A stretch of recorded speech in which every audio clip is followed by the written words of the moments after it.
the Gospel of Luke, to some of you a very familiar story.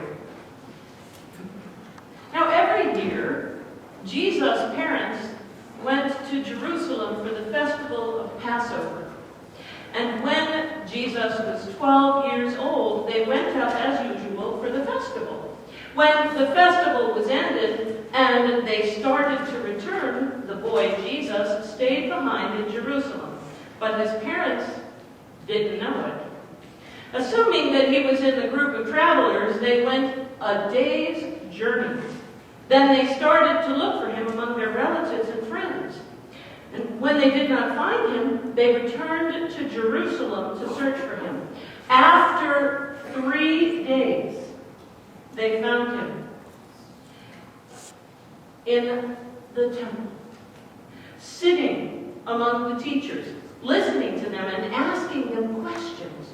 And all who heard him were amazed at his understanding and his answers.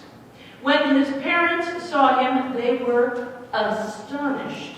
And his mother said to him, "Child, why have you done this? Why have you treated us like this? Look, your father and I have been searching for you with great anxiety." And he said to them, "Why were you searching for me? Did you not know that it is necessary for me to be in my Father's house?" But they did not understand what he said to them. Then he went down with them and came to Nazareth and was obedient to them. His mother treasured all these things in her heart. And Jesus increased in wisdom and in years and in divine and human favor. Thus ends the reading of the word. You know, I was talking to Marlene just before church started because she was reading the Samuel passage, and I was helping her with a couple of pronunciations, the word Elkanah and the word ephod. And it's important for you to understand that in the scripture that we read about Samuel, Samuel is a miracle baby.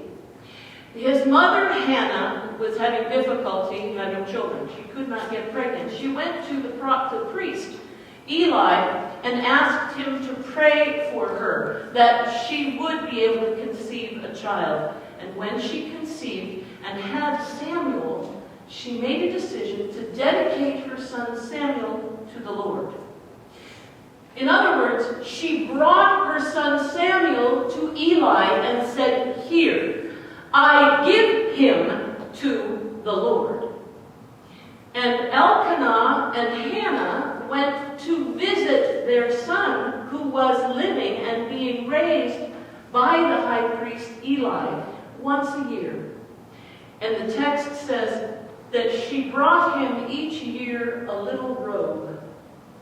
He was wearing, in the scripture, the text this morning, he said he was wearing an ephod. So I want you to picture Samuel, the boy evangelist, because an ephod is a holy parament. It's holy stuff like this. It's like a stole, only even more elaborate. It has special golden threads and blue and red, and it has to be made in a very special way. And here's little Samuel, the little boy, dressed in the paraments of a priest, the boy evangelist ministering to people. It's important that you have that image because that is exactly what Luke wants us to recall as we read this text today. All of the people who heard this text in the first century would naturally go to that picture of the young Samuel. And Jesus and the young Samuel would be on a par.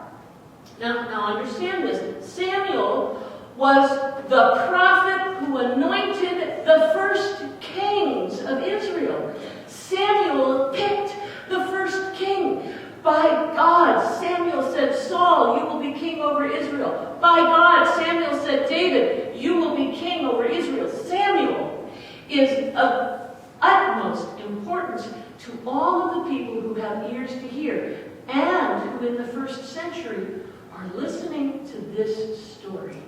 And the image they now have of the boy Jesus with the words that are repeated by Luke, saying, "And he grew in wisdom and stature," reflects the same words that were pronounced in that Samuel passage. And he grew in wisdom and in stature. That is on purpose. Now, it is the law that all men must go to 3 festivals in Jerusalem. All Jewish men must go to 3 festivals. They have to go to the Feast of the Passover, the Festival of the Unleavened Bread, the Feast of the Weeks, or Pentecost, and the Feast of the Booths, or Tabernacles. They must go to Jerusalem. Well, if they live within 20 miles of Jerusalem, they've got to go. They definitely have to go for Passover. If they don't, if they live in Nazareth, like Joseph and Mary and Jesus, which is 60 miles from Jerusalem, they don't have to go. They should go at least once in their life. Mary and Joseph are so devout. They're very, very devout in their commitment to God and their commitment to their religion. They go every year. Now, understand, Joseph probably doesn't get paid vacation. So they need to make a plan if they're going to make this trip. It takes 3 days to get there. Not only that, you've got to be there for a week, because the festival lasts for 7 days, and then they've got to come home. So let's figure they're gone on vacation for a couple of weeks every year. They've got to put money aside to handle that. So they have to make a plan. They go with family in a caravan. Lots and lots of people. That's the safest way to go. My heavens, there are robbers on the road. It's mountainous, hilly country. It's difficult to get from where they live to Jerusalem. Better to go in a caravan with lots of people. And the men can talk to each other, the women can talk with each other, and the kids can play with each other while they're traveling. How many of you remember watching, 20 Mule Team Borax or all the wagon train movies? How many people were keeping track of their kids? Come on. They weren't all in the wagon. Well, on this caravan, the kids are probably all trotting around together. And when Mary and Joseph and the rest of the family decide that they're done with Passover and it's time to go home, they're not worried about Jesus. He's hanging out with the other kids. They're all having a great time marching on their way back to Nazareth. But come supper time, they're looking for him. Soup's on, Jesus! And they can't find him. They scour the tents of the caravan. They scour every tent. They go to their cousins. Is Jesus here? How many of you used to play outside and were out until after dark?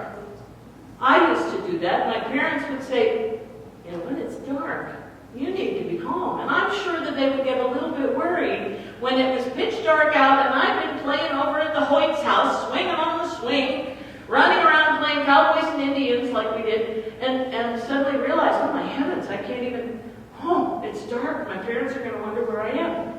Interestingly enough, we don't hear that that's a concern of Jesus. Jesus' parents notice a day's journey out that Jesus is not with them. Now they have a day's journey back. That's 2 days. And they have a day where they're going to be looking for him. So for 3 days, they don't know where their child is. They have no idea where this 12-year-old